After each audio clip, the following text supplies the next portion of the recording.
So, the meeting is thus called to order. Now, this morning, I told you that I would give you some information about the Credentials Committee. This committee met to look at the credentials in question.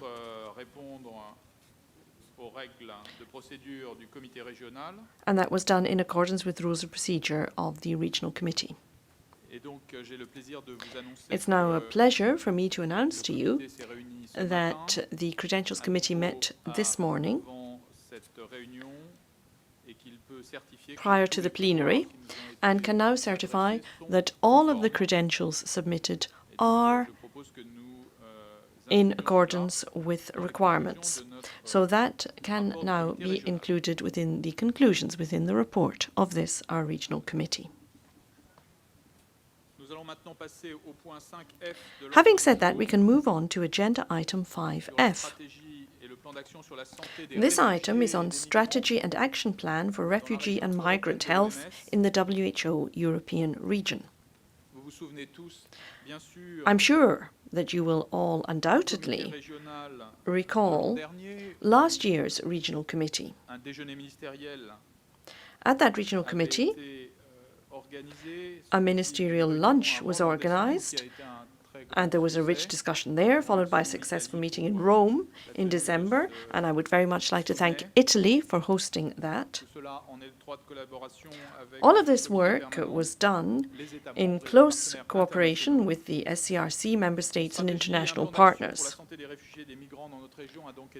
And as a result, we have developed a strategy and action plan for refugee and migrant health in our region. This is a very timely issue and a very important issue.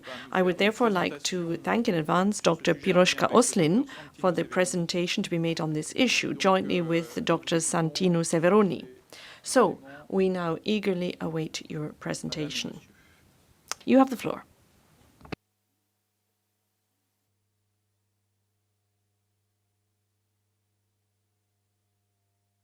Well, thank you very much. Ladies and gentlemen, it is our pleasure to briefly present to you the final outcome of the process of the development of the first WHO strategy and action plan for refugee and migrant health in the WHO European region and its accompanying resolution. The topic of migration and health has quickly gone up in the European agenda over the past years. As a result, the regional office has scaled up its work in order to respond to the increasing requests from the member states. In particular, and thanks to the financial support from the Ministry of Health of Italy, 2013 marked a key year for the work in this area, with the start of the project Public Health Aspects of Migration in Europe. The regional office was able to quickly respond since the start of the European refugee and migrant crisis in 2015, standing side by side with those countries in need. Such need for action in the area of migration and health was widely discussed at the regional committee last year, as we heard from the chair, and at the following high-level meeting on refugee and migrant health organized with the Ministry of Health of Italy in November last year. The outcome document, Stepping Up Action on Refugee and Migrant Health, adopted in Rome, represented the basis for the development of the strategy, action plan and resolution that we are going to discuss today. Following the Rome high-level meeting, the Standing Committee of the Regional Committee supported the development of the documents, and this will be the main focus of the discussions today. And I'm now pleased to give the word to Dr. Santino Severoni, coordinator of the Public Health and Migration Program, to describe the consultation process and present the strategy and action plan itself. Thank you. Santino, you have the floor. Thank you, President. Euro has organized a detailed and inclusive process of consultation to discuss the draft document with technical units at the European Office, WHO regions and headquarters, member states, United Nations agencies, European Commission, IOM, and key stakeholders involved into migration health. And I would like to take the opportunity to thank for the rich response, input, guidance, and suggestion received during the entire process and during the finalization of the document. The process itself was overseen by the SCRC subgroup on migration health, chaired by Italy. And let's look quickly at the structure of the document. The working document contained both a strategy and an action plan, the two parts being highly interlinked but clearly separated. In addition, two annexes have been included as per request of the member states, one on key definitions relevant to the document, and this was also supported by a wide European evidence review published on the end report number 46. And then the second annex identified 5 indicators to measure progress on the implementation of the action plan. The strategy, the action plan, and the resolution are all informed by the 2008 World Health Assembly 6117 resolution on the health of migrants, and they will be aligned to the new global strategy on migration health when this will be developed. And in this regard, as you have heard yesterday from Madame Regional Director, Euro will be hosting the first meeting with the headquarters and regions here in Copenhagen. The strategy part of the document is articulated into 5 sections.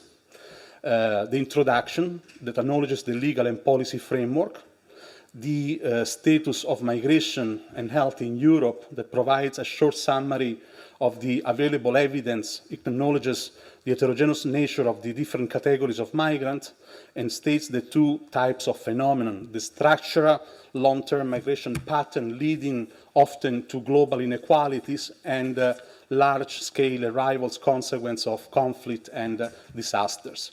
The third section recognizes the current momentum, which represents both a need and opportunity to act now on the short and long-term element of public health aspect of migration. The section 4, the scope of the document, aiming at preventing disease and premature death associated with the migration process in transit and host environments, and addressing vulnerability to health risk while acknowledging country-specific circumstances and legal framework.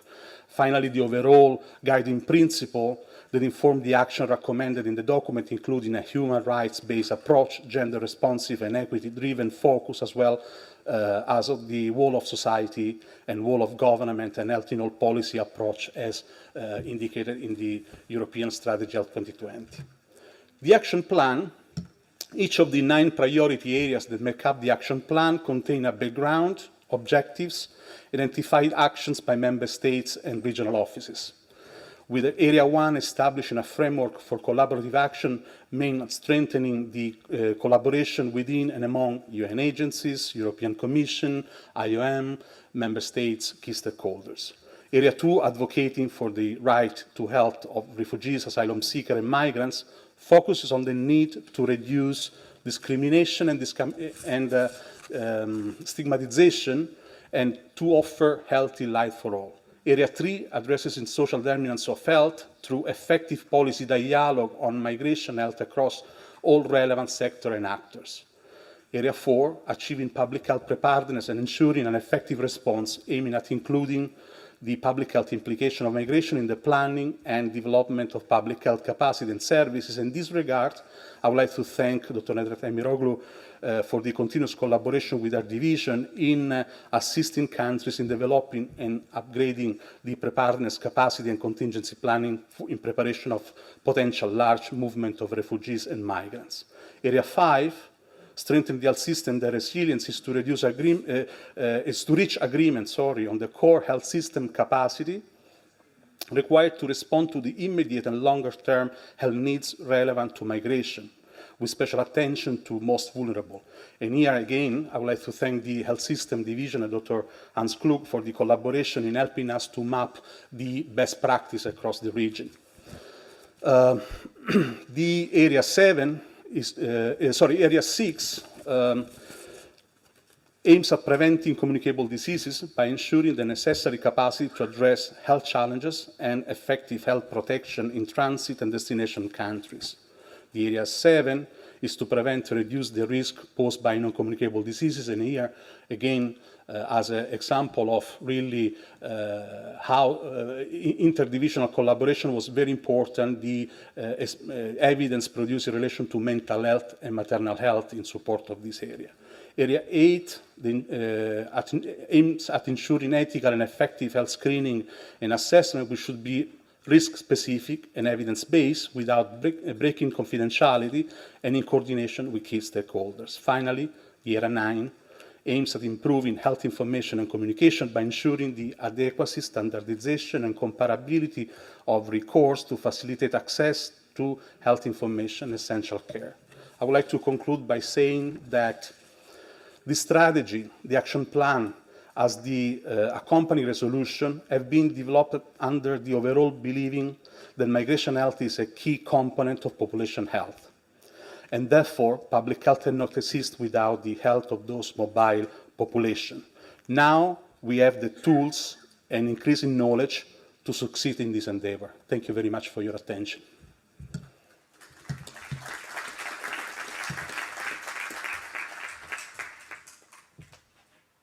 Merci beaucoup à vous deux. Donc l'année dernière, Thank you very much. Well, last year, the SCRC set up a subgroup on the topic of migration. And indeed, I indicated that yesterday when I gave the report of the work done by the SCRC. And it is, in fact, Dr. Ragno Guerra who chaired that subgroup and did so extremely competently. So I now hand over to you, sir. Regional Director, colleagues, friends, authorities. At the second meeting of the 23rd Standing Committee of the Regional Committee in November 2015, held in Paris, France, the development of a European strategy and action plan for refugee and migrant health was approved and requested to be submitted along with an accompanying resolution to this Regional Committee today. A new subgroup on migration health was then established in order to guide the work of the Secretariat in producing these regional committee papers and overseeing the process of consultations. Subgroup is chaired by Italy, and I'm very grateful to the Secretariat, the Regional Director, and my colleagues for their trust and support, and composed of the following SCRC members: Belarus, Estonia, Portugal, Romania, Finland, Sweden as the link to the Executive Board. We held several meetings and consultations that were organized online and in person in order to prepare, discuss, and finalize the RC documentation. 10th of February, we had the first teleconference. 8th of March, we had the first in-person meeting of the subgroup here in Copenhagen. 9th of March, we had the first presentation of the draft strategy and action plan to the SCRC at this third meeting that was held also in Copenhagen. While we were integrating all the inputs, the Secretariat organized an online consultation on the draft strategy and action plan with headquarters and other WHO regions, given the need for close inter-regional collaboration of this area. In-person consultation with the UN agencies and other international organizations in Copenhagen on the 14th of April, following the discussions at the high-level meeting in Rome on the need to closely collaborate on this topic with other key stakeholders. At the end of April, we had the first online consultation on the draft strategy and action plan with all the 53 member states. On the 21st of May, the fourth SCRC meeting prior to the WHA in Geneva, we had an in-person consultation on the draft strategy and action plan with all the 53 member states once again. At the end of May, finally, we had the last 2-week online consultation once again with all the 53 member states. So it's been very intensive and time-consuming, but worth doing it. In fact, migration and health is a very complex area. We must acknowledge that we are dealing with an issue of great political sensitiveness and where the scenario is constantly changing. For this reason, coming up with an agreed document that is relevant today and will remain relevant in the years to come was not an easy task at all. I'd like to thank all countries who have actively and extensively contributed throughout the process. We cannot address the public health challenges of migration without acting in coordination with other regions at the global level.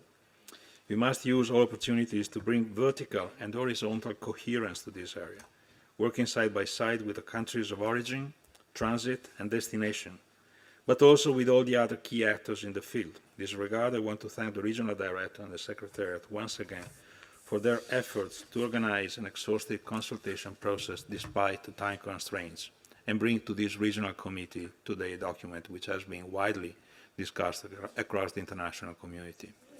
Lastly, migration health is a highly multifaceted and intersectoral area. The 9 priority areas that were identified in the action plan demonstrate the need for coordinated action in a variety of fields if we wish to make progress. The response to the health needs of refugees, asylum seekers, and migrants need to be integrated into the existing structures and capacities. In this regard, ensuring an appropriate response to the health needs of this population in the move will necessitate strong health systems, public health capacities, and close collaboration with other sectors such as education, employment, housing, social security. As mentioned yesterday by the DRD in our address, the experience and knowledge gathered by our European region in this area has triggered discussion at a global level.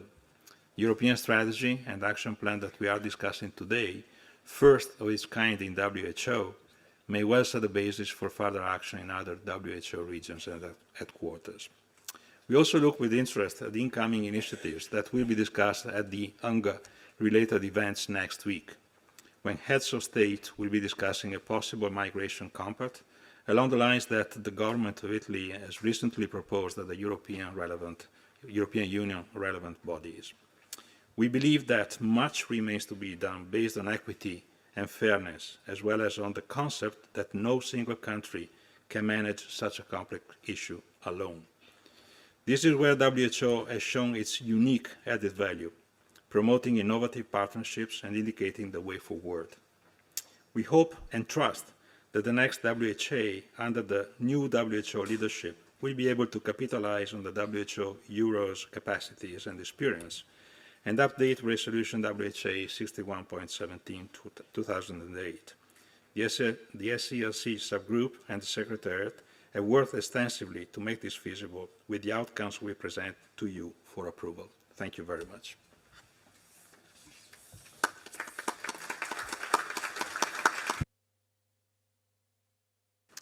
Merci beaucoup, Raniero. Je vais maintenant lancer. Thank you very much. I'll now open the floor for debate and would ask delegates who wish to take the floor to raise their flags. I see Greece, which was first, Turkey, Russian Federation, Greece first.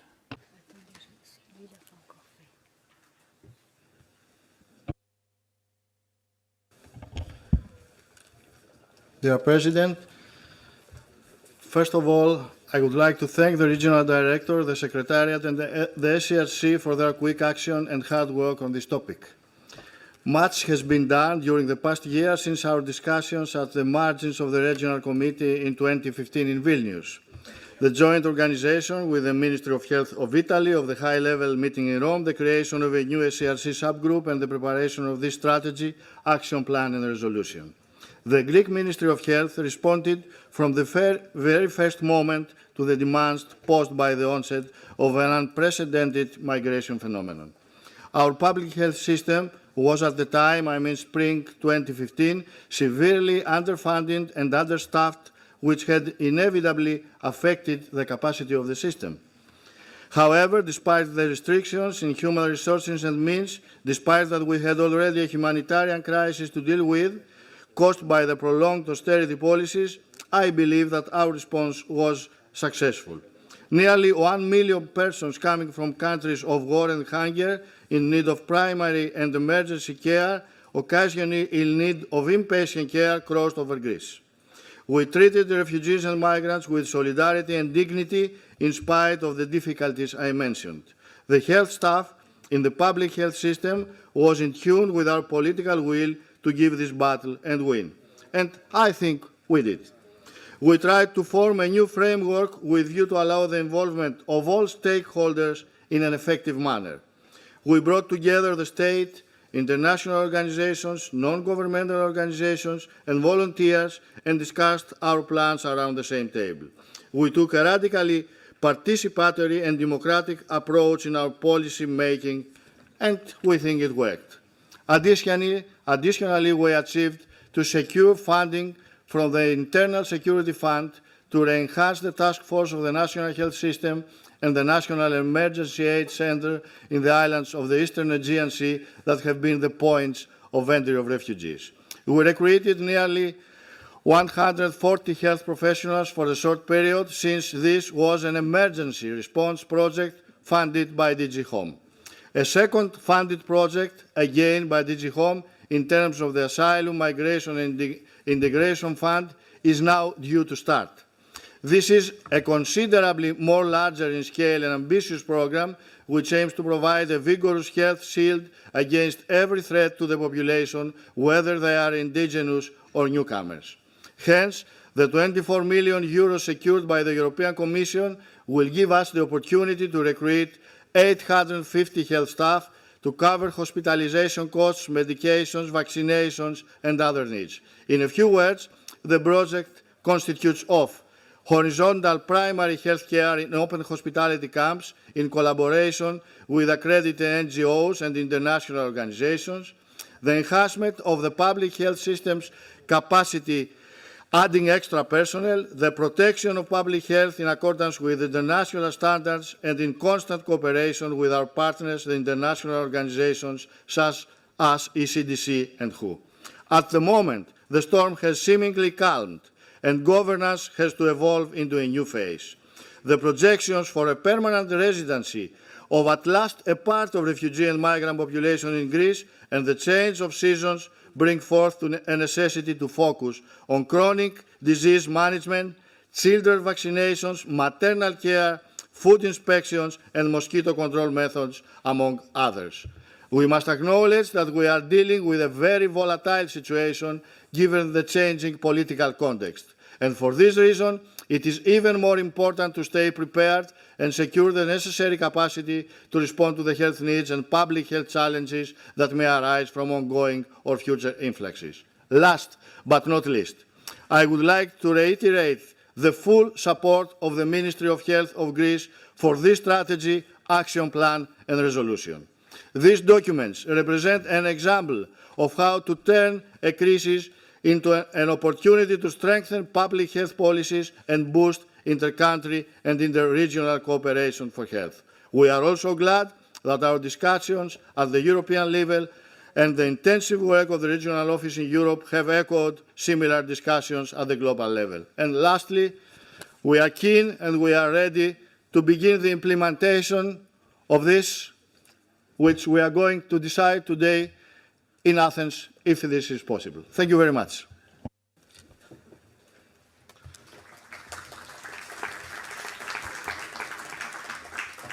Merci beaucoup, la Grèce. Thank you very much, Greece. I now recognize Turkey to be followed by the Russian Federation. Thank you, Mr. Chair.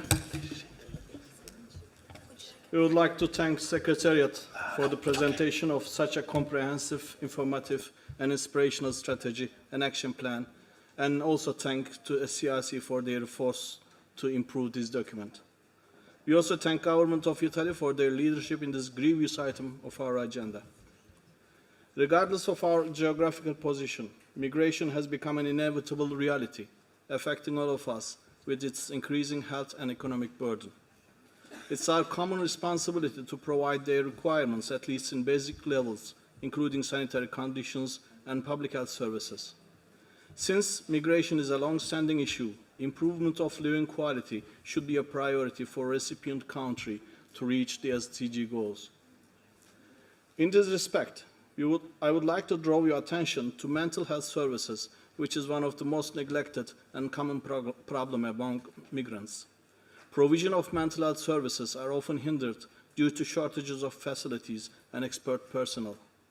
To meet such shortages and exceed regular scope, we should prioritize establishment of mental health facilities or mobile units that are capable to protect and promote mental health of migrants while recognizing their different cultural characteristics and challenges. In case such services couldn't be provided, integration of mental health services to primary health care would offer innovative and sound outputs by contributing to and beyond health sector with increased productivity and well-being of society. Turkey's approach to migrants' health can be listed under 4 headings: equity and inclusiveness, people-centered approach, effective and productive cooperation, and supporting humanitarian values. Now, in line with the new action plan, we are preparing our next strategic plan, including migrants' needs as a component. We appreciate already established interregional cooperation between Euro, EMRO, and EFRO. However, it needs to be strengthened and supported by member states. With these thoughts in mind, we support this well-prepared strategy, action plan, and resolution, and look forward to cooperate with all member states in implementation of this valuable guide. Thank you, Mr. Chair.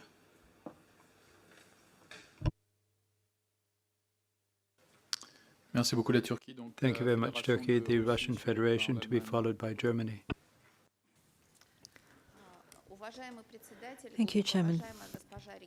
Chairman, Regional Director, distinguished colleagues, ladies and gentlemen, on behalf of the Russian delegation and the Russian Health Ministry, I would like to express our gratitude to the Regional Director and to the Secretariat, as well as the SCRC for the work they have done on the strategy and plan of action to deal with health of refugees and migrants in the European region. And thank you also for the resolution. The health of migrants is a problem which has been on the table for the Russian Federation for quite some time. We know the difficulty that constant flows of migrants can give rise to. And of course, we know that only a joint approach by countries to the problem can help to solve it. We therefore welcome the intersectoral country approach proposed in the strategy and the plan of action, and we would like to support that approach in both. I would like to dwell, if I may, just on a couple of points which the Russian delegation attaches importance to. All the measures advised in the plan of action and the strategy should, in our opinion, be carried out in accordance with the national, cultural and social features of countries which host migrants and in accordance with national and local legislation. All the goals should be achievable too. We know that this is a serious problem, not only a social burden but a financial burden, and therefore it's doubly important that we have inter-country cooperation to deal with it. We also need to involve migrants living in the diaspora outside their own country with this kind of work, because that would be a very valuable source of support and backup for countries trying to tackle this issue. Traditionally, the Russian Federation has always given medical care and support, particularly to those migrating for work reasons, and we would be happy to use our experience to cooperate further with countries which border on our own and those which are further away. We would particularly like to see coordination in assessing epidemiological risks and the possibility of disease outbreaks as a result of migrant flows. That would help us to reduce the risk and the burden for countries dealing with migrant flows and make things safer for both the local population and migrants. Again, we'd be happy to cooperate and offer our support on that. Once again, thank you for the very fruitful work, the documents which have arrived on time and which are very detailed in reflecting the situation from the point of view of sustainable development and from the point of view of an intersectoral approach to tackle the issue. Thank you very much for the coordinators for having accepted and agreed to the amendments which the Russian Federation proposed to the resolution. We do think they are important, and we particularly think it's important to mention the issue of control of migrant movements and migratory flows. Thank you. Thank you very much. Germany followed by Portugal.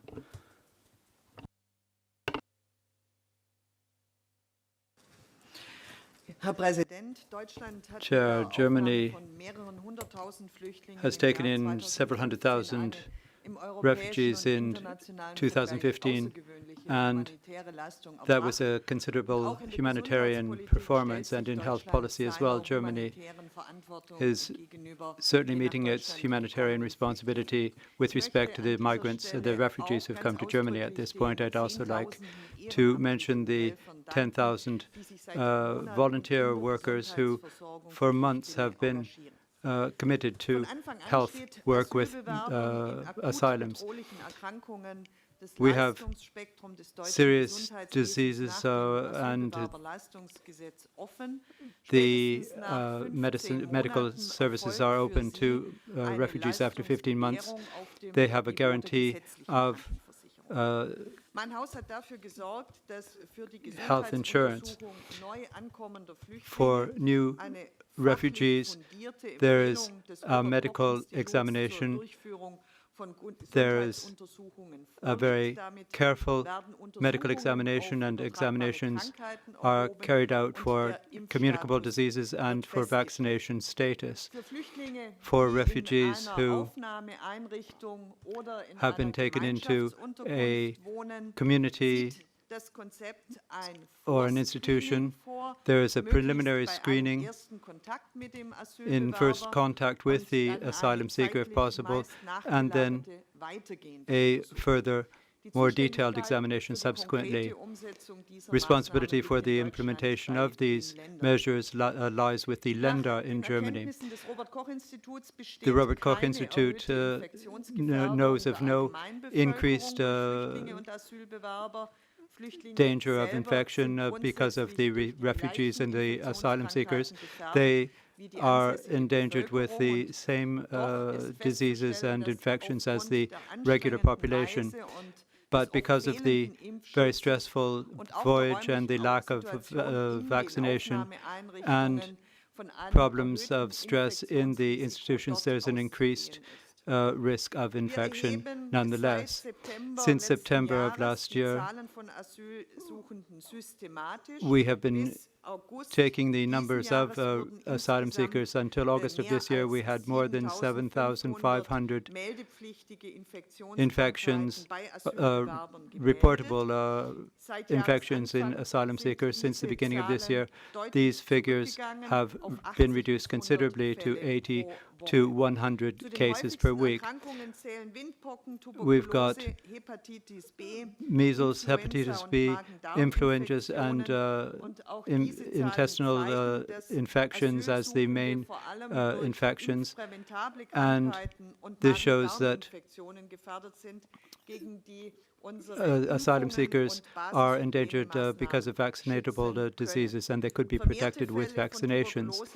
With respect to hepatitis B and C and tuberculosis, we expect, on the basis of the screening program, to find a solution as well. The Robert Koch Institute and our vaccination committee, together with the federal Länder, have developed an early concept for vaccination, and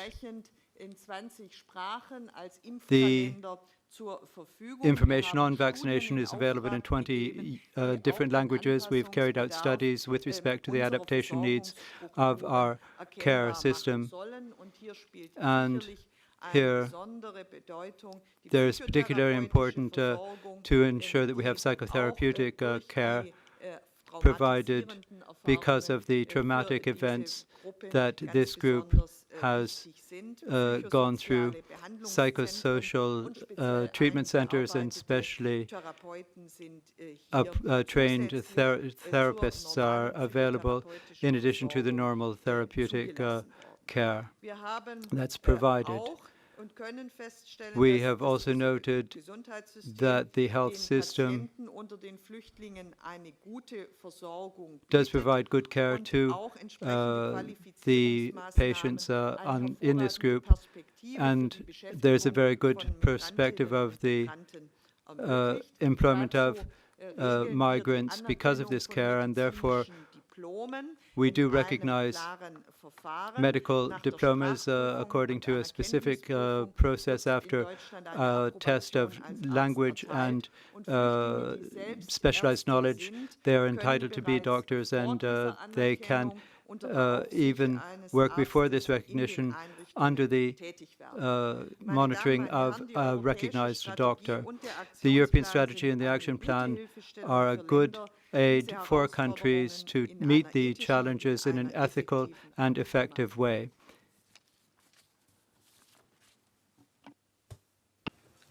Merci beaucoup, l'Allemagne. Thank you very much, Germany. I now recognize Portugal to be followed by Spain. Merci, Monsieur le Président. Thank you, Chair. Portugal wishes to express its full support to the strategy and action plan for refugee and migrant health in the WHO European region. We have been actively engaging in promoting the health of the migrants, provision of care, advocacy for health of migrant and awareness in cultural diversity. The country has been receiving migrants under the EU quota and, of course, the UNHCR quota, of course. And we have been consistently and systematically promoting intersectoral policy sensitive to the needs of the refugees, asylum seekers and migrants within a human rights framework.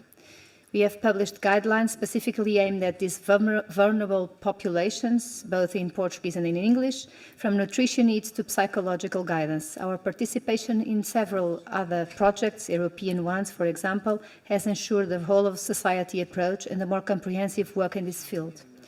As a note to the future, monitoring the implementation of national policies and data collection seem to be, for us, of paramount importance. Thank you. Merci beaucoup, le Portugal. Thank you very much, Portugal. Spain to be followed by Sweden. Thank you, Mr. Chair, Madam Regional Director. Spain supports the contents of this action plan and the intersectorial approach of this strategy. The universal nature of our national health system in Spain guarantees a public, free, universal and high-quality healthcare for all Spaniards. As regards healthcare for migrants in an irregular situation, our healthcare reform guarantees care with complete coverage for emergencies, pregnant women and minors, and also all the public health programs, including those to ensure an effective response. When migrants are legally recognized as refugees, they have the same coverage as Spaniards, and they are integrated into educational, social, and employment programs, among others. Spain reaffirms its commitment to universal healthcare coverage, to the right for the protection of health, and to the cooperation with this strategy. Thank you very much.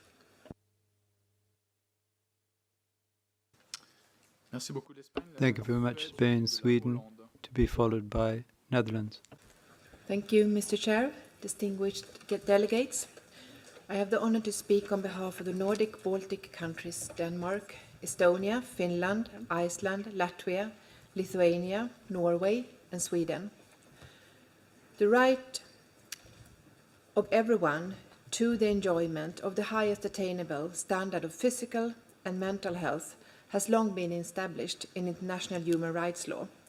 It is therefore crucial for national health systems and policies to address refugees and migrants' health. The scale of the problem must be recognized in order to respond and make informed decisions, including recognizing the wider determinants of health. Illness may impede integration processes in the host countries, as ill health affects the ability to engage in education, work, and activities in society in general. This may lead to further marginalization and social isolation, which again may affect health in a negative way. Therefore, we warmly welcome this strategy and action plan, and would also like to thank the Secretariat for a good work. It is important that efforts are gender sensitive and that actions take into women's and men's needs and circumstances, and also that appropriate measures are directed to refugees and migrants in the most vulnerable situations, such as children arriving with their families and unaccompanied children, victims of torture and other traumatic experiences, people with chronic diseases, pregnant women, disabled persons, and the elderly. We welcome limiting the number of the core indicators to 5, while at the same time we recognize potential conflicts with regard to our present national health statistics systems. Therefore, we request for flexibility in reporting and putting the focus rather on the implementation of the strategy rather than submitting streamlined data. Thank you. Thank you, Sweden, and the countries you represent. Poland to be followed by Turkmenistan. Poland.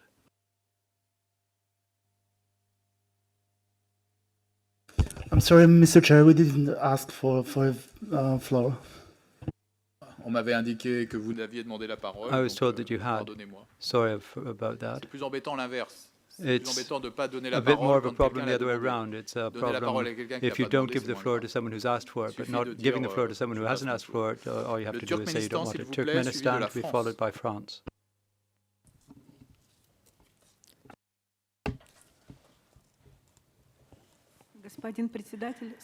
Thank you, Chairman. I'm afraid it's not Turkmenistan, it's Tajikistan. Alors, s'il vous plaît. Okay, so I'll be the chairman. Tajikistan is on the list, but you're at the end of the list. Turkmenistan was on my list before you. But again, there could be mistakes. If Turkmenistan doesn't want the floor, I'll give the floor to France. Does France want the floor?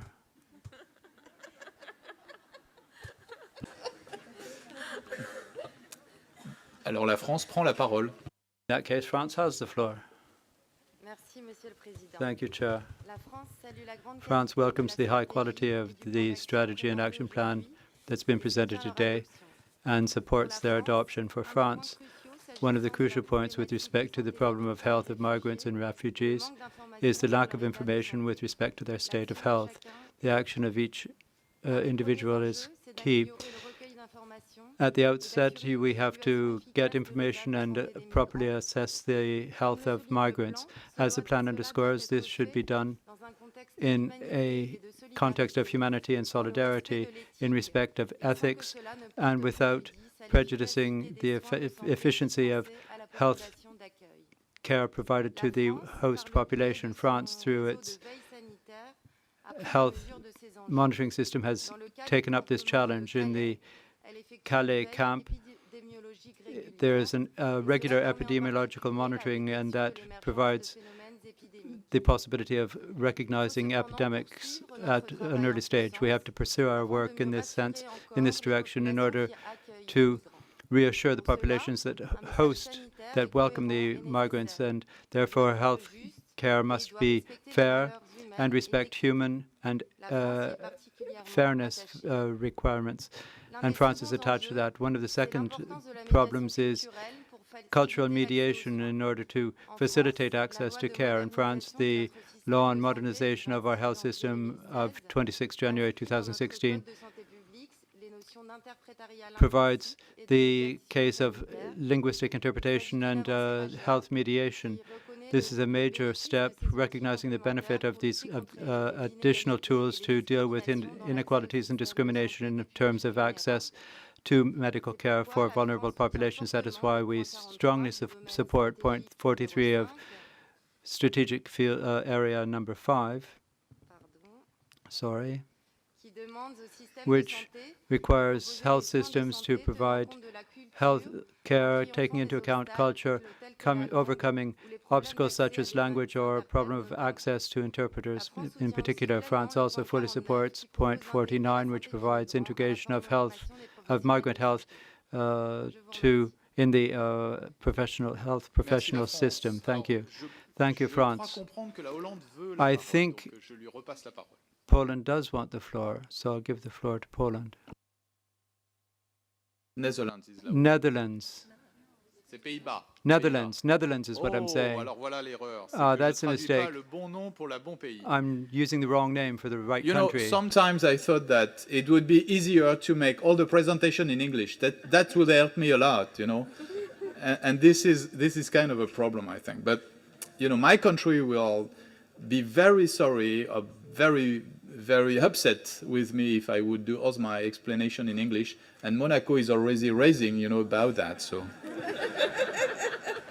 Donc voilà, donc je fais les présentations en français. So I'll do this in French, and I make mistakes from time to time, but I'm not a robot. So Netherlands, and sorry for that. Thank you very much, Chair.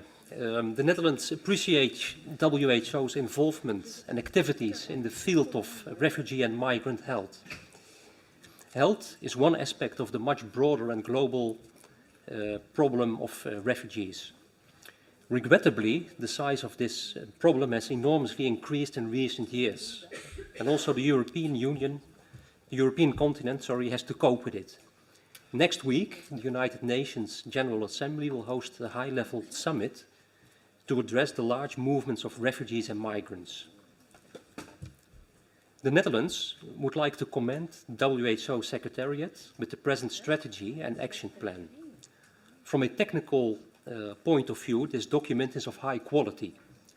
Our problem with the strategy and action plan is not so much content-driven, but is rather based on arguments that relate to governance. In our interventions on the agenda items 2A and 5, reform, we expressed our general concern about the substantive number of new strategies and action plans. For this reason, we have consistently taken the position that on the issue of the health aspects of migration and refugee problem, our preference is not for a strategy and action plan, but rather for some kind of guidance document or framework. It's our conviction that we don't need a separate strategy or action plan for every topic. Our problem has also to do with the inherent reporting obligation for member states. Together with other member states, we have asked attention for this on the occasions as mentioned before. We have to wait and see what will be the net result. In this respect, we have a question regarding a specific part of the strategy. On page 22, it is mentioned that member states would produce country-by-country progress reports on the health status of refugees, asylum seekers and migrants. What should we expect, both regarding the content and the frequency of these reports? Chair, let me conclude. In the spirit of consensus, the Netherlands has of course not considered frustrating the adoption of this strategy, but we will continue to express our concerns regarding the expansion of the number of strategies and action plans and the related burden of reporting. Thank you.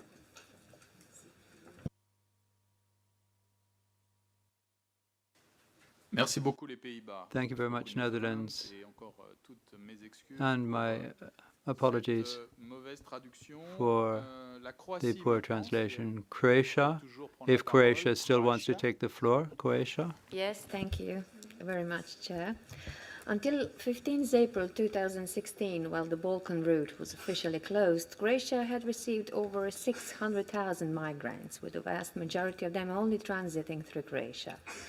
In order to ensure adequate shelter, food, sanitation and healthcare for arriving migrants, the Croatian government established the headquarters for the coordination of activities.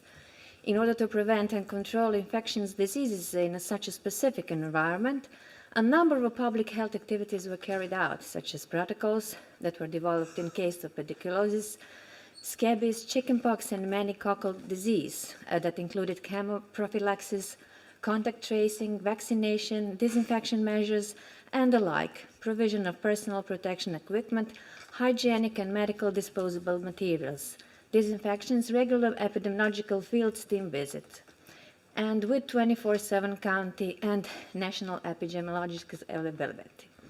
The strategy and action plan for refugee and migrant health in the WHO European region is clearly and comprehensively addressing all strategic areas, including of establishing an adequate information system on migrant and refugee health that is based on a principle of data protection. Emphasizing that the coordinating and coherent response in addressing migrant and refugee health can only be achieved by multi-sectoral whole government and health in all policies approaches, not only at national but at international level as well, and recognizing migrants and refugees as a specific vulnerable group whose health, social and other needs should be addressed, respecting human rights and the principle of equity, Croatia warmly welcomes and fully supports the WHO initiative. Thank you.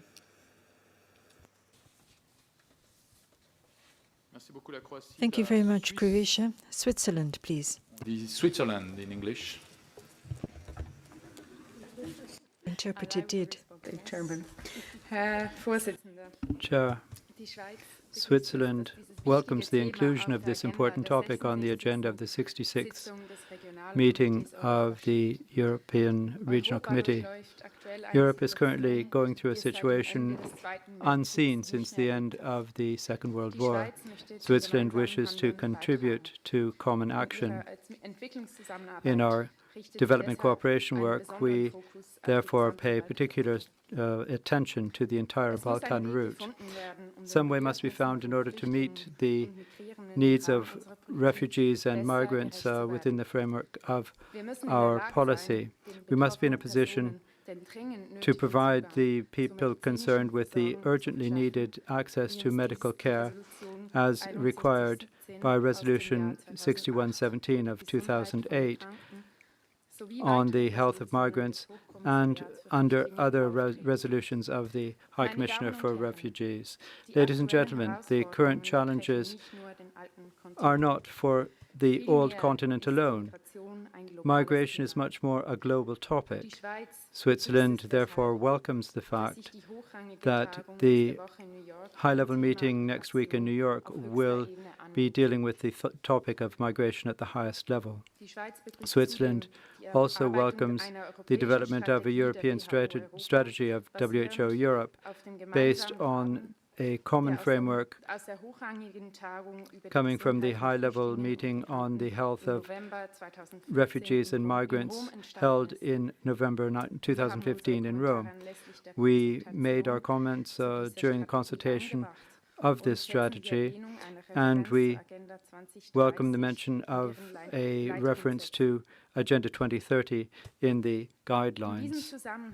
Here, the Swiss delegation would like to tell you that Switzerland, in partnership with the Overseas Development Institute, has developed several policy briefs on the interaction between migration and other themes of Agenda 2030.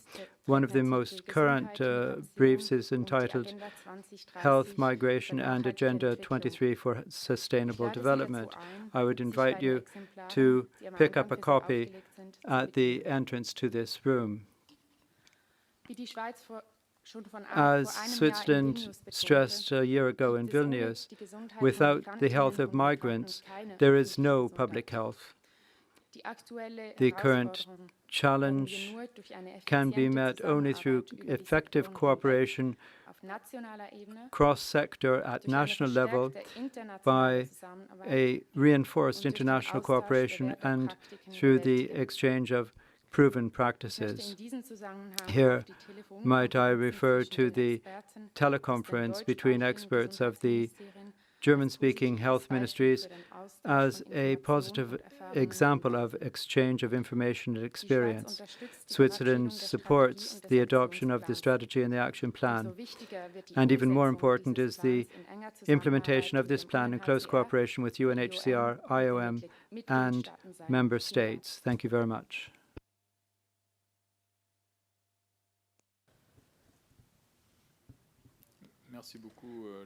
Thank you, Switzerland. I now give the floor to the former Yugoslav Republic of Macedonia. Thank you, Mr. Chair, Madam Regional Director, respected delegates and guests. The Ministry of Health of the Republic of Macedonia would like to thank the Regional Director and the Secretariat, as well as the SCRC, for their work on these documents and to express its full support to their adoption. We believe the adoption of these documents will represent a milestone in the efforts to our European region to take action to protect and to promote the health of refugees and migrants, and with that to protect the public health in general. The Republic of Macedonia gave its input to these documents. We appreciate the assistance provided by the regional office since the start of the European refugee and migrant crisis, and in particular, the joint assessment conducted last year in order to analyze and upgrade the capacity of our health sector to respond to the health issues arising from the large movement of refugees and migrants, as well as the training workshop on migrants and the health organized to help our medical professionals and Red Cross volunteers which address such issues. I would like to point out, as the Republic of Macedonia is a transitory country, medical care was and is provided on a regular basis. So far, until the end of August, over 6,700 medical examinations were conducted, 501 patients were referred to the local hospitals, and 12 babies were born. Those were challenging for our health system and public health and our limited resources. However, we believe that the response was and stays adequate, and we will continue to address as appropriate the needs of the migrants. Health and migration is highly mutual sectoral issue. Action between sectors, but also among countries and regions, is needed. In this regard, we welcome the efforts of the Regional Office for Europe to coordinate with other WHO regions, HQ, as well as the other UN agency and other international organizations. We believe the adoption of these documents will be a fundamental step towards the strengthening of international action of the health of the refugees and the migrants. Thank you.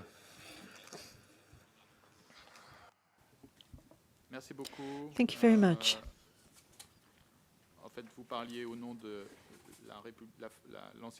You were speaking, I believe, on behalf of the former Yugoslav Republic of Macedonia. I requested a complete translation of, the formal English and in French name of the different member states. Merci beaucoup. Je passe maintenant la parole à Luxembourg. And I'll give the floor to Luxembourg. Madame le Directeur Régional, Monsieur le Président. Thank you, Chairman. Chairman, Regional Director, ladies and gentlemen, Luxembourg would like to congratulate the WHO Regional Office for the efforts it has made under the leadership of Dr. Jakob in order to ensure that we adopt a European strategy and plan of action to deal with the health of migrants and refugees. The ministerial event in 2015 and the high-level conference which took place in Rome in November of that year, as well as events which took place alongside the World Health Assembly, all demonstrate WHO's determination to make a coherent regional response to the public health challenge and the problems caused to public health systems by hundreds of thousands of people seeking refuge in Europe. This is a global problem and it needs a global response adapted to the individuals concerned. An intersectoral coordinated response has to be part of that global response, and that in its turn must include appropriate healthcare being provided within each migrant or refugee receiving country. We welcome the work done by WHO together with UNICEF, the UNHCR, IOM, the Red Cross, and other national and local organizations. Ensuring health care for refugees and migrants is fundamental for their health and for the protection of their rights. Those rights include access to services and the financial and social protection that stems from that. A healthy migrant or refugee whose rights are respected will make a greater contribution to the well-being of his or her family and, in general, to the wider society in which he or she will be integrating. Regional Director, despite all the praiseworthy efforts which have been made, we are still concerned about the scale of this problem and about its consequences, particularly because of the increasing number of people who are in a very difficult situation. The situation of children, particularly unaccompanied children, is something that worries us a great deal. A large number of minors, very traumatized minors, are basically left to their fate in a world which is unknown to them and which is dangerous. They need particular care, not only health care, however. We therefore welcome the inclusion of a reference to unaccompanied children in the European Plan of Action.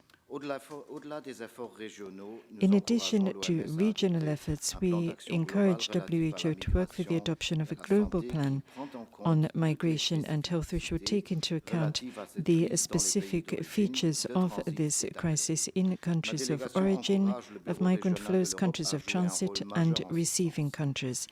We believe the regional office here has a major role to play in this. Coordination between health authorities, those responsible for migration, better coordination and exchange of experience and lessons learned are essential for Europe. Luxembourg welcomes the adoption of the Strategy and Plan of Action for Europe and the proposal for a compact, which will become a tool to facilitate our national implementation with technical support and backup from the WHO Regional Office for Europe. As well as the challenges we face in terms of the health of migrants, the real challenge is to find a sustainable solution to this, which will encourage long-term economic and social integration of refugees and migrants in their receiving countries. We urge that countries go for a sustainable integration system focused on the individual. We would hope that with such our region will be better able to manage the public health consequences of migratory flows. And to do that, we think greater commitment, solidarity, and humanity are all required. Thank you. Thank you, Luxembourg. I now give the floor to the delegation of Malta.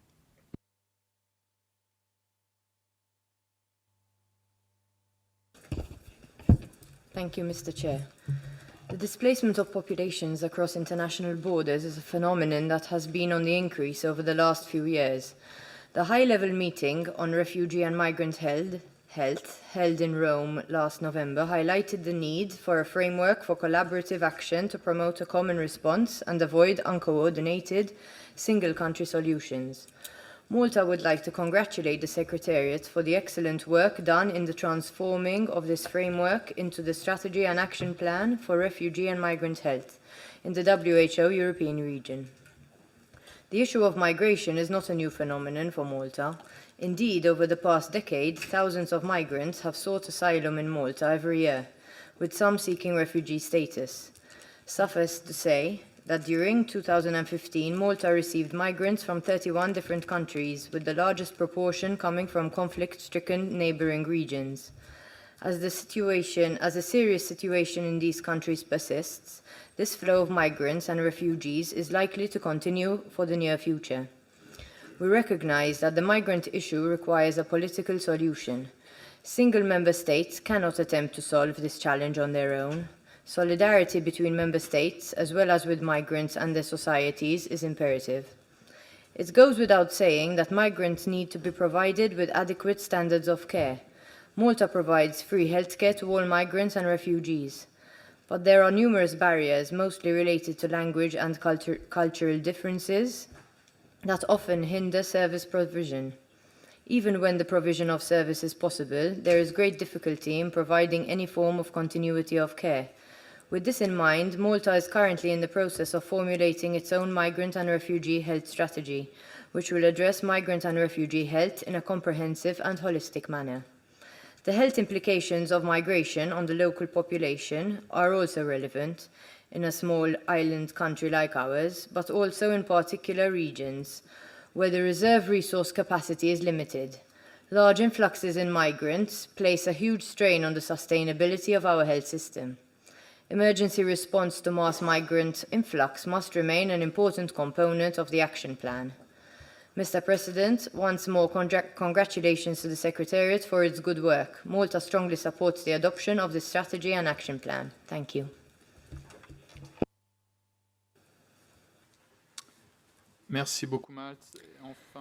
Thank you, Malta. And the final member state, I believe, Tajikistan. Thank you very much, Chairman. Chairman, Regional Director, first of all, the Health Ministry and the Ministry of Social Protection of the Republic of Tajikistan would like to thank the European Regional Office of WHO for preparing this document. We believe that it is very topical and the right moment to adopt such a document. Tajikistan was one of those countries which actively supported the development of this document, inter alia through online consultations. We also discussed it at the Standing Committee on the Health of Refugees and Migrants. We have a history of migration for economic reasons. Approximately 1 million of my compatriots were found outside Tajikistan recently working, and they contribute a sum which is equivalent to about 30% of our GDP. Public health problems related to migration are therefore something we know about, and we think we should improve the health of migrants, whether they're migrating for refuge or for work, will make it possible for them to integrate more easily into the host country, find work there, etc. You cannot solve the problems of migrants in isolation. No country can do that, so we need a broader, more regional approach to the issue as outlined in the document.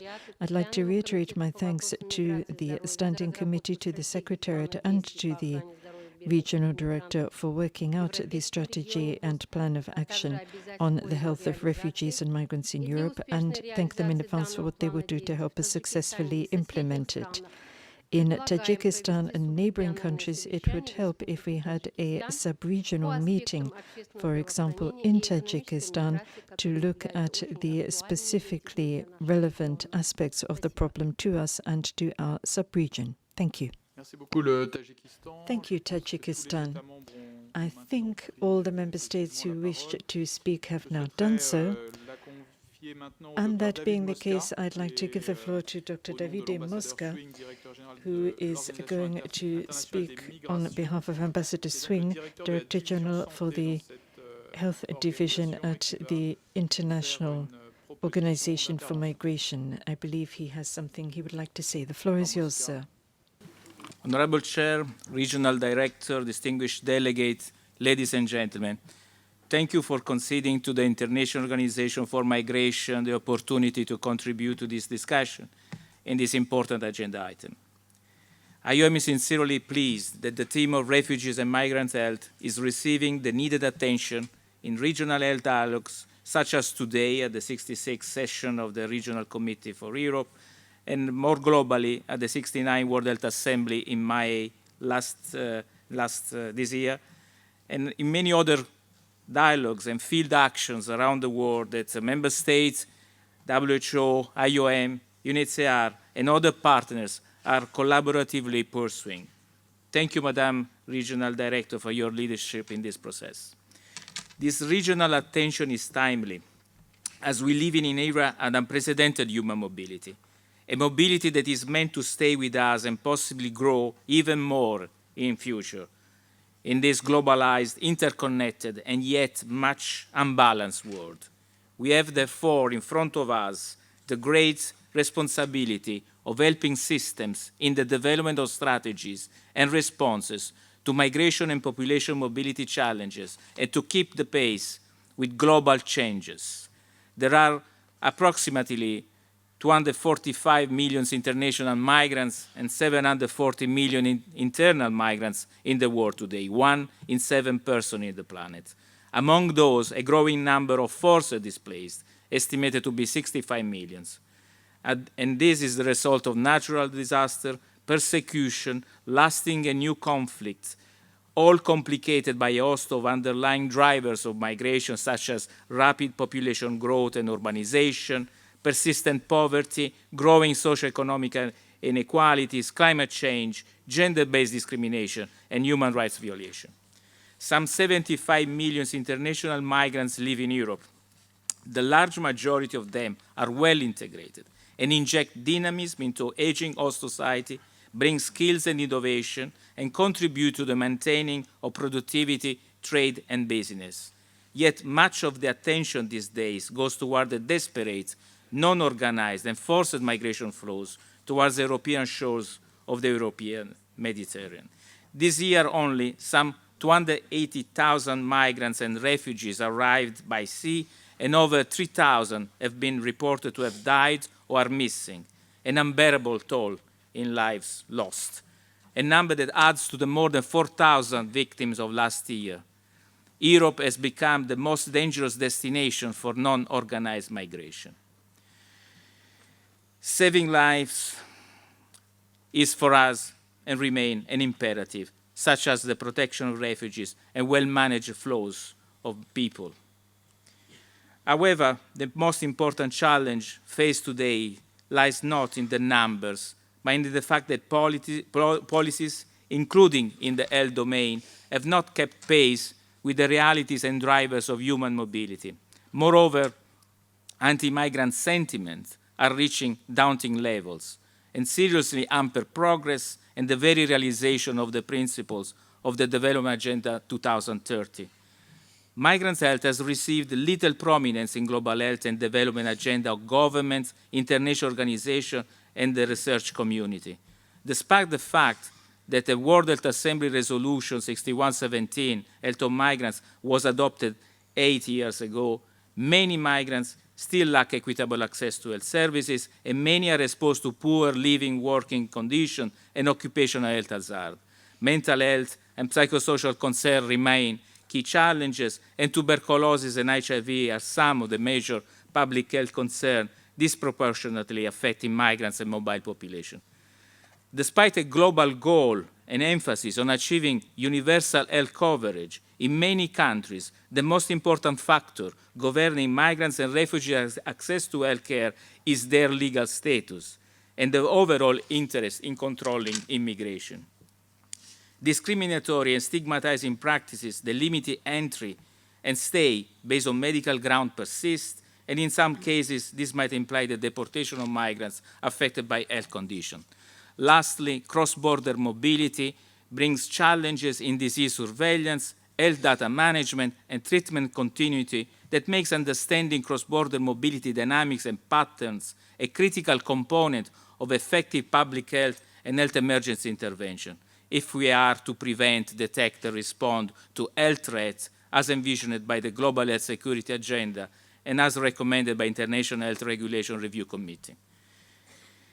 We are therefore grateful to the WHO Regional Committee for having included migrants' health in this program. In particular, we would like to congratulate the Regional Office for Europe for the comprehensive and well-thought-through strategies and action plan for refugee and migrant health.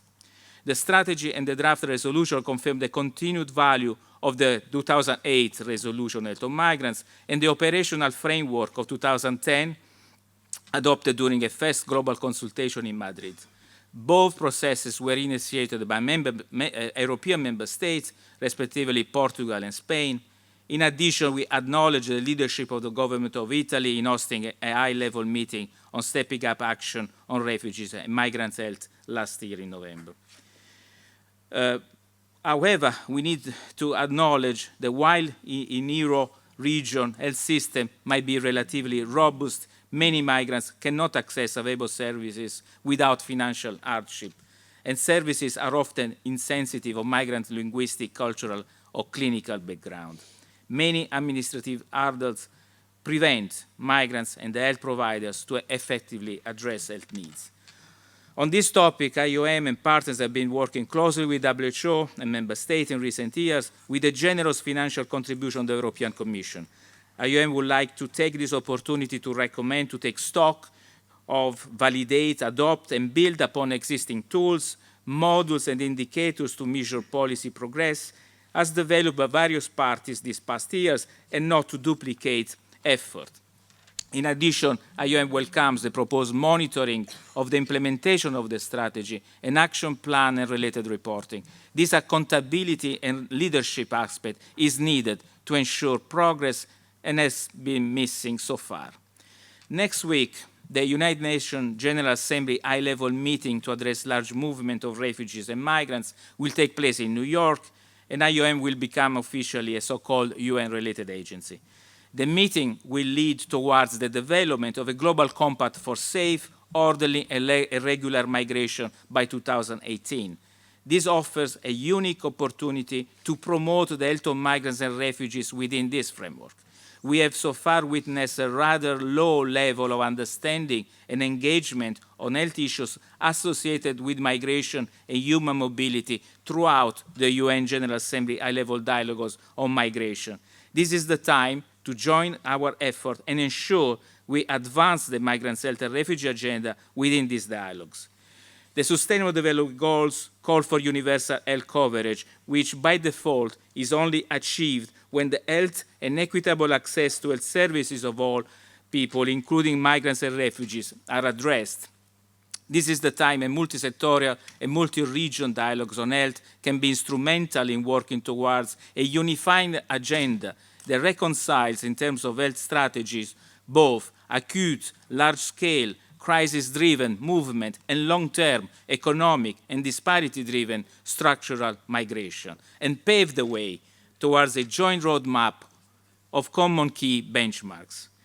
Migration health issues cannot be solved within the health sector alone. Migration health are intrinsically linked with other policies, such as development, foreign policy, labor, security, the environment, and so on. Therefore, framework such as the foreign policy and global health, the Oslo Declaration I'm referring to, could be instrumental in better informing a multi-sector and multi-country dialogue on migrants and refugee health, and enhance the engagement of the United Nations General Assembly towards the inclusion of health in future migration and refugee compact by 2018.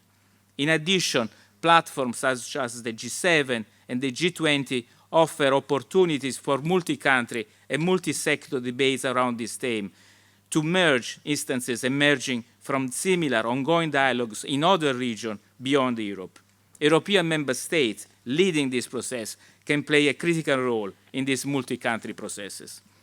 At the time when global compacts are being developed for migrants and refugees, our task is to find communalities and unifying principles in order to promote health for all, health bridges for peace and stability, and leave no one behind. This will form the core objective of the second global consultation on migrants' health, currently being co-organized by IOM, WHO, and the Sri Lanka government in 2017 in Colombo. We seek member state support and participation in this forthcoming event.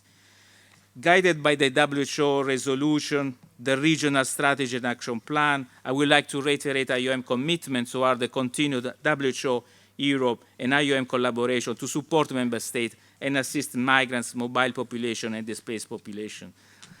Migration is not a problem to be solved, but an opportunity to be managed. In this spirit, IOM stands ready to support member states, WHO, and other partners in this timely endeavor towards novel health system approach in synchrony with our increasingly diverse society. Healthy migrants in healthy community. Many thanks. Merci beaucoup, Dr. Mosca. Thank you, Dr. Mosca. I'm going to give the floor to Mr. Stephen Corliss now. He's Director for the Division of Programme Support and Management in UNHCR. The floor is yours. Merci, Monsieur le Président. Madame Regional Director, Honorable Ministers, distinguished delegates, ladies and gentlemen. I'm very honored to represent the United Nations High Commissioner for Refugees, Filippo Grandi, at this 66th session of the World Health Organization's Regional Committee for Europe. I'm also privileged to share the floor with Dr. Mosca of the International Organization for Migration. IOM is perhaps our oldest partner, and soon, by next week we hope, will be our newest sister UN agency. At UNHCR, we're tremendously encouraged by the engagement and commitment demonstrated by WHO and the member states to strengthening the healthcare response for refugees, asylum seekers, and migrants in Europe. We welcome the strategy and action plan. I must say it's a disability to come at the end of so many eloquent statements of support, but let me add UNHCR's voice.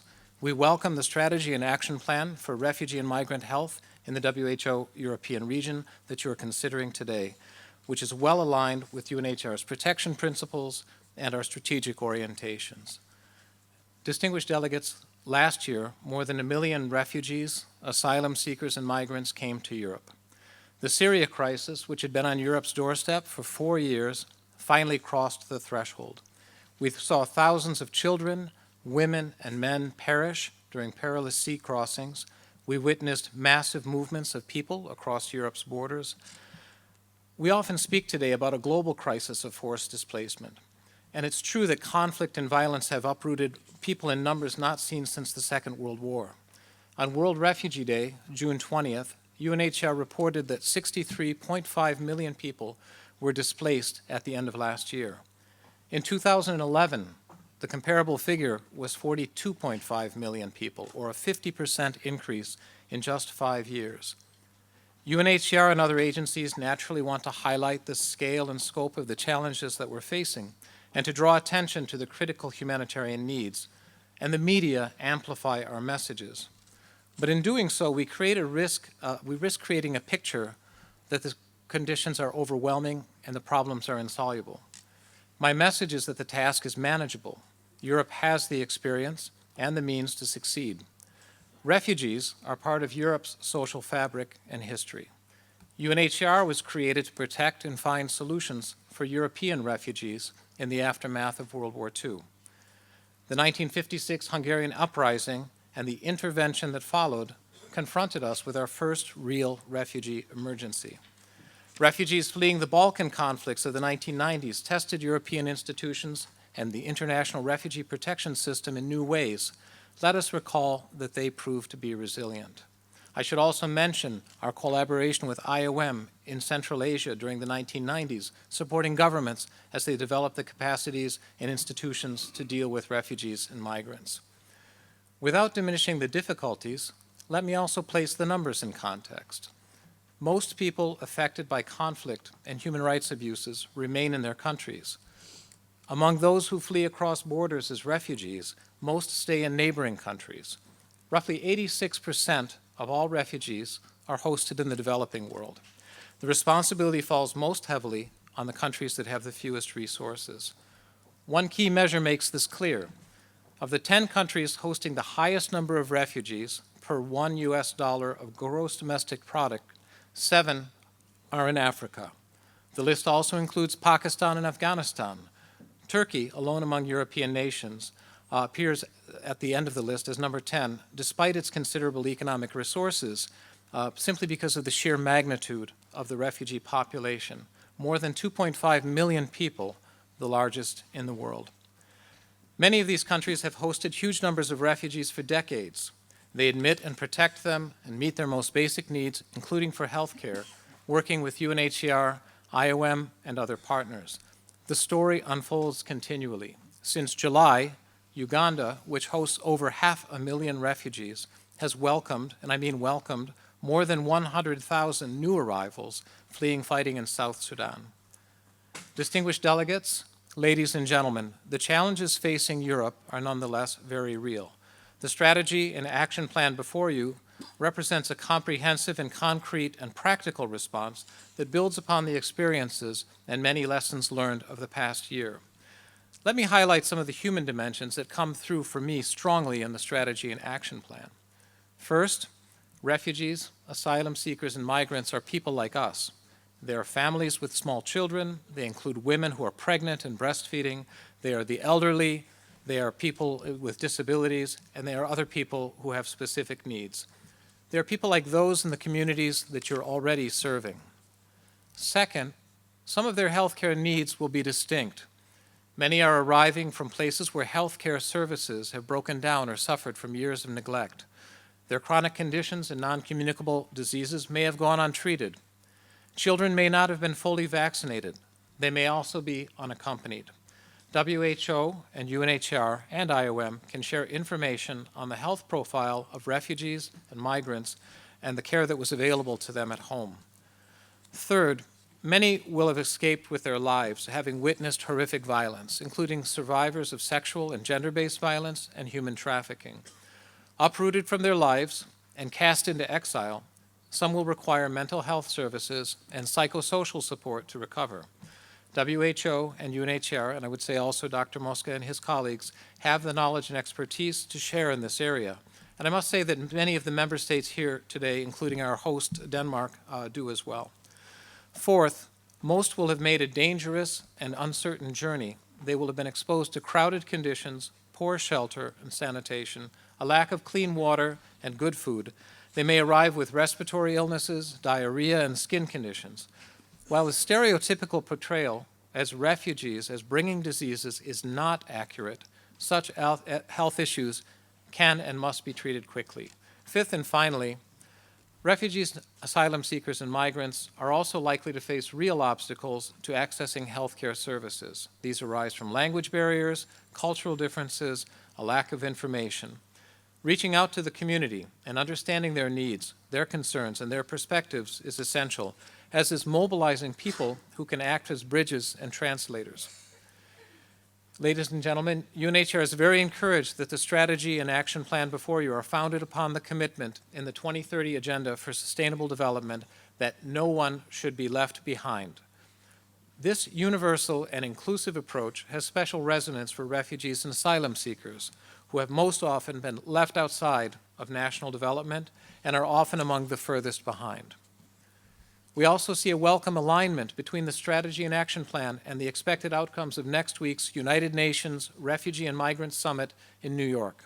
At the summit, we hope to see a strong reaffirmation and commitment by the member states to realizing the full potential of the 2030 Agenda for Refugees and Migrants. The strategy and action plan adopt a human rights-based approach and recognize that refugees, asylum seekers, and migrants have the right to health.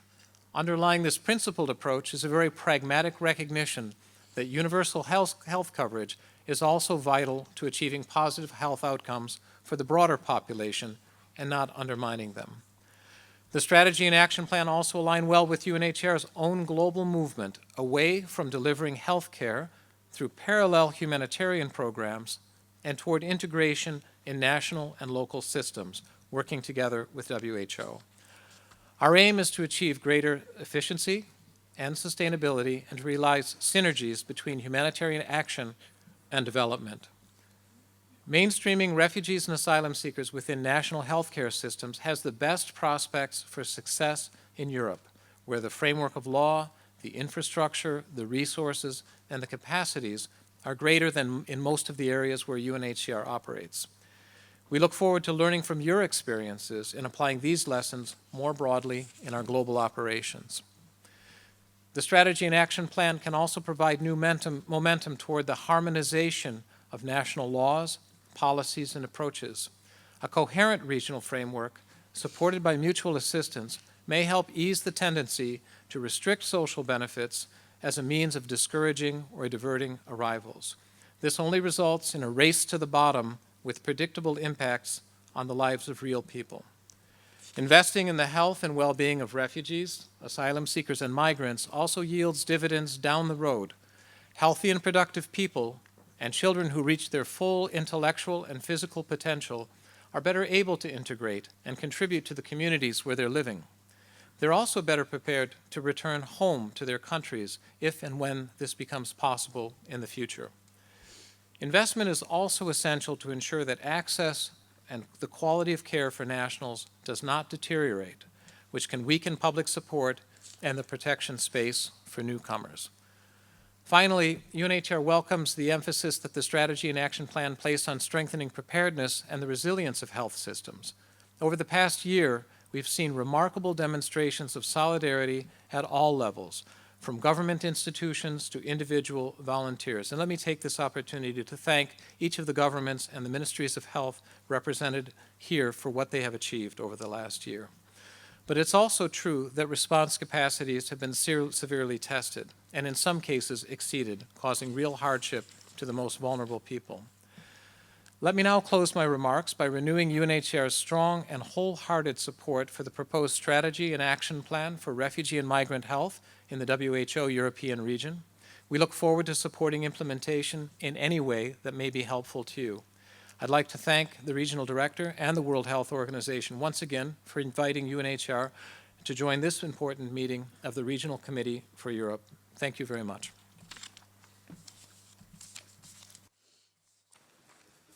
Merci beaucoup, Stephen Corliss. Merci beaucoup. Thank you very much, Stephen Corliss, for your presentation. Before breaking for coffee, I would like to hear the statements made by non-governmental organizations, World Organization of Family Doctors and the World Heart Federation. Written contributions have also been made by the International Federation of Medical Students and the World Association of Medical Students. So I would turn to the World Organization of Family Doctors.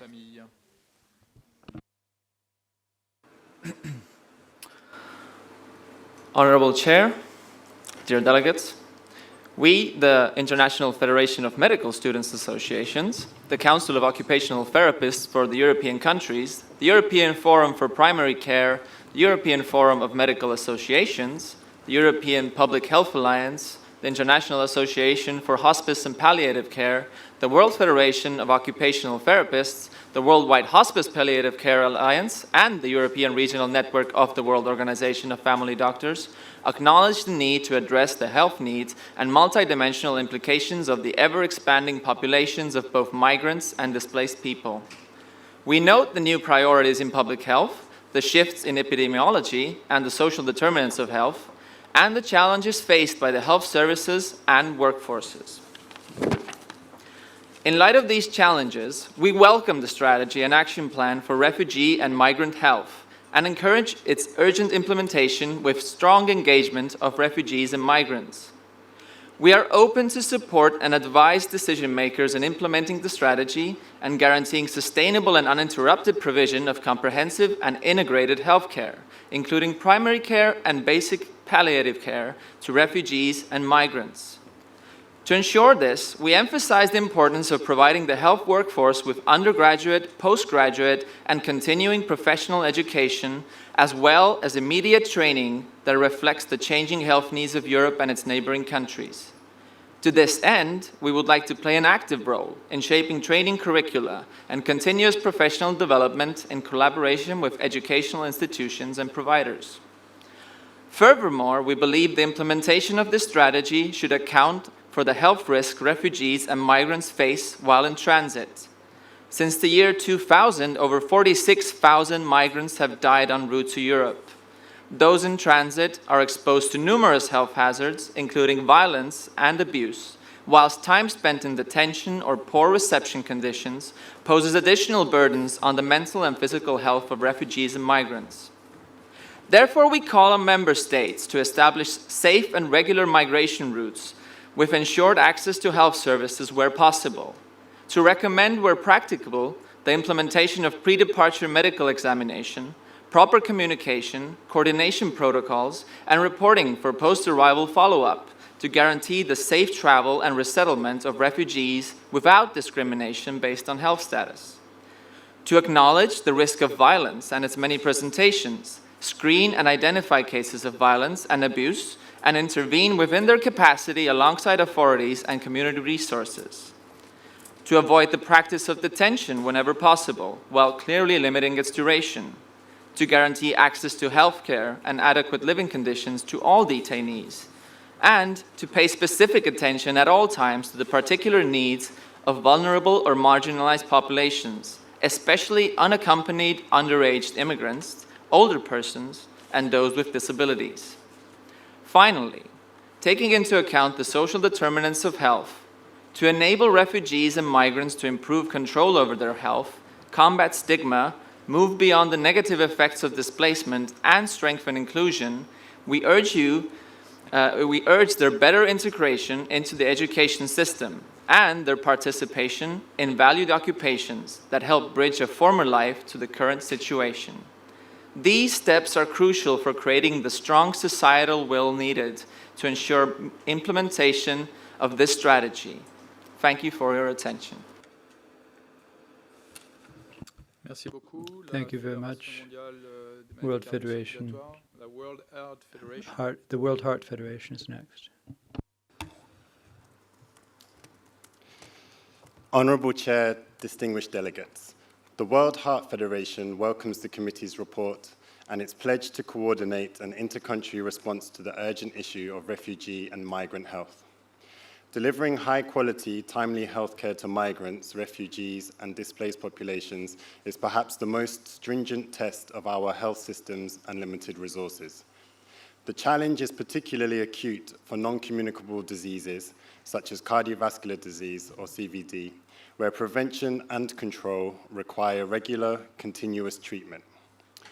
We commend the report for recognizing the burden of early-onset cardiovascular disease among migrants and refugees, which occurs due to their insecure living and working conditions. The NCD burden among migrants is alarmingly high. A 2014 study analyzing the clinical features of rescued sea migrants in Italy found that 19% of migrants from Syria, Palestine, or Iraq were suffering from a chronic disease, in particular from acute and chronic CVD and diabetes. We must do more to ensure access to NCD care and essential medicines. Despite the difficulty and complexity of reaching migrants, refugees, and displaced people, the WHO and other bodies have identified feasible, cost-effective interventions that are possible in these settings. The World Heart Federation recommends 4 further courses of action. 1, increase access to essential medicines and technologies outlined in the WHO NCD PEN package, including daily insulin injections for diabetics and optional hypertension screening. We strongly encourage member states to prioritize implementation of the PEN in migrant settings. These cost-effective interventions are intentionally designed to address NCD needs in low-resource and fragile settings. 2, to increase research into the administration of care of chronic conditions in emergency settings, as the existing literature is insufficient. 3, encourage task sharing and task shifting through training non-specialist healthcare professionals and volunteers to diagnose and treat NCDs so that more migrants, refugees and displaced people can access and receive care. And finally, 4, integrate migrants into national health systems as quickly as possible. The WHF reaffirms its commitment to work alongside Euro member states and the WHO to address the urgent issue of migrant health. Thank you.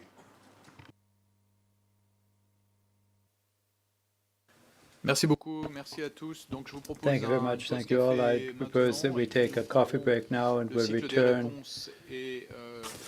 Donc, après les intéressantes discussions dont nous avons bénéficié So after the interesting discussion that we had earlier on the health of migrants and refugees, I would like to suggest to Drs. Özlem and Severoni that they respond if they wish to comments made and questions put. Thank you.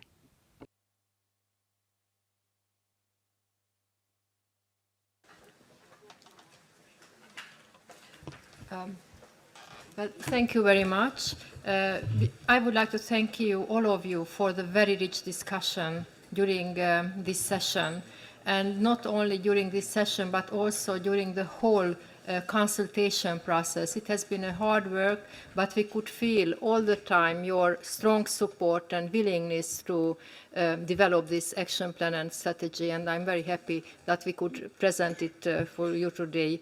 As to the specific questions you asked, I asked Dr. Severoni to reply to some of those.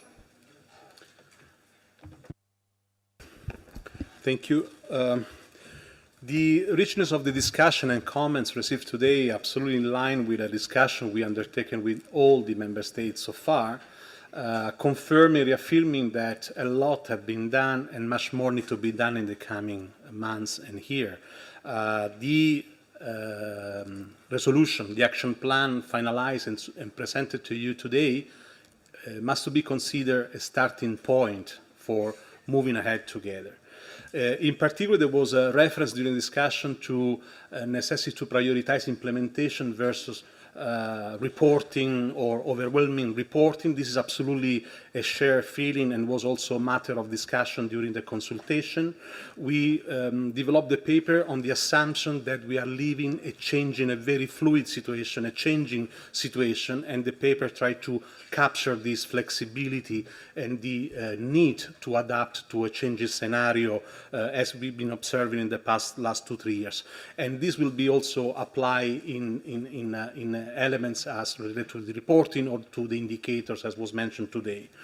With indicators we had some challenges because the subject is quite new, although we wanted to, for us was a really priority to limit the burden, coming up with an enormous request of reporting, and for that we really try to identify proxy indicators with the colleagues, with the expert colleagues from the Division of Evidence and Research in order to minimize the reporting mechanism, limiting to once every 2 years with a very simple questionnaire that we would like to circulate. But again, the discussion during the consultation is that the current indicators are a starting point given the situation that we've been picture during this year of production of the paper, but of course the reporting will be eventually appearing then in the next 2 years, so this issue would be a matter of revision with you and ready to listen to your guidance and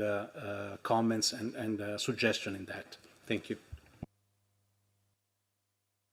Merci beaucoup, Santino. Thank you very much.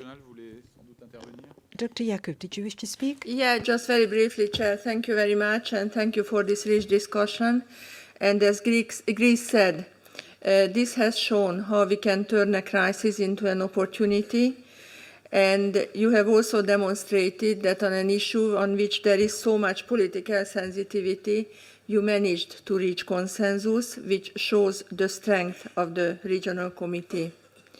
As it was pointed out by many of you and also our colleagues from the IOM and UNHCR, this topic has a very strong intersectoral dimension, And therefore, it is very closely linked also to our discussion of this morning on the SDGs and the Health 2020, Leave No One Behind.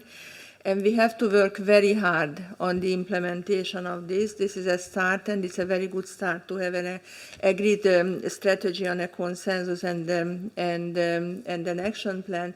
But now we have to do a lot of work for its implementation and a lot of action.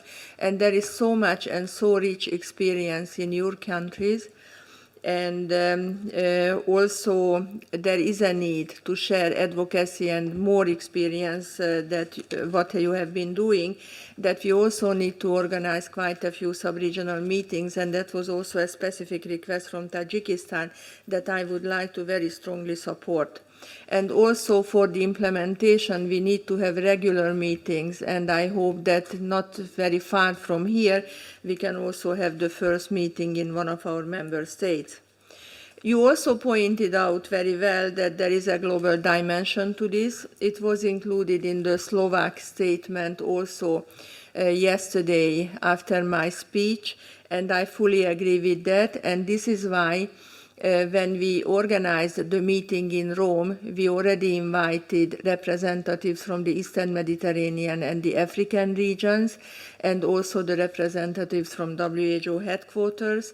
This was then later on followed up by a technical meeting that we had during the World Health Assembly organized by the DG.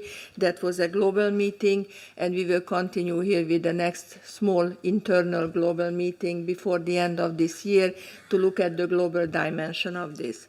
And this also brings me to this governance issue that Netherlands has raised. Yes, there is a governance element. We discussed this before, whether we call it a strategy or action plan.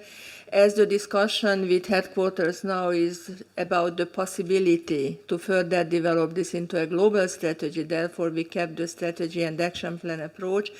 But as I said, we don't have very strong feelings on this, but for the time being, I would suggest that we stick to the title as it is now, and then we see how the situation evolves with headquarters and Geneva at the global level. And finally, I would like to thank to all of you for the great work that you have been doing for this issue, and also to respect solidarity and dignity of migrants, which is a key issue for us. And also, I would like to thank specifically to the Standing Committee, its subgroup, led by Ranieri Guerra. Thank you, Ranieri, and to the members of the team. Special thanks to Italy for hosting our meeting and funding our work for a long time. And very many special thanks to our partners who have spoken so eloquently today, IOM and UNHCR, and also the civil society, the NGOs. Your role will be absolutely vital in the implementation phase. Thank you for this. Thank you, Chairman. Merci, Madame la Directrice. Je vous propose d'envisager l'adoption du projet I would ask you to consider the adoption of the document on strategy and action plan for refugee and migrant health in the European WHO European region, with a document relating to the financial implications, ConfDoc for Rev 1 and Document 8 Add 1. This ConfDoc for Rev 1 contains elements proposed by the European Union. I think there was also an amendment made by the Russian Federation. So I'd ask the rapporteur if he could read this amendment. So in the preamble paragraph number 4, beginning with considering that migration and the causes of migration, Russia may suggest a change, afterward phenomena, and beforeward outside, to add word mainly. So the paragraph now reads, considering that migration and the causes of migration are long-term phenomena mainly outside of the control of the health sector, requiring responses that are comprehensive, proportionate, systematic, and intersectoral. Merci, Monsieur le rapporteur. Thank you, Rapporteur. Any request for the floor with respect to this amendment proposed by the Russian Federation?